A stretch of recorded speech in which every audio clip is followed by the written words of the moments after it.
So when you guys have a card, just think of it like that. Well, let's go on credit card. When you guys have a credit card, I want to tell you guys, like, when is it going to be considered late? So when you guys have a credit card, they're not going to report you to the credit bureaus until you're 30 days late. Like you're 30 days late. They're going to report you to the credit bureaus at that point. Not if you're only 5 days late on your credit card. Not if you're only 10 days late. When you're 30 days late, that's when they're going to actually report you to the credit bureaus.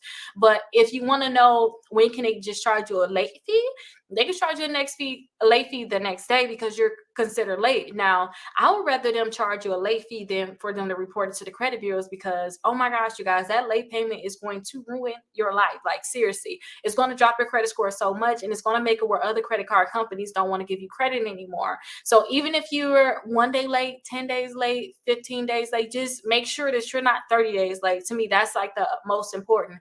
I would love for you guys to pay all of your bills on time, have one auto pay or whatever, but I have seen people literally, I showed you guys in a previous video, I have seen people have late payment on a $5 minimum payment credit card and it dropped their credit score. So just make sure you guys have it set up on auto pay and you pay it on time. But for some reason you don't get that done, then make sure you guys pay it off at least by the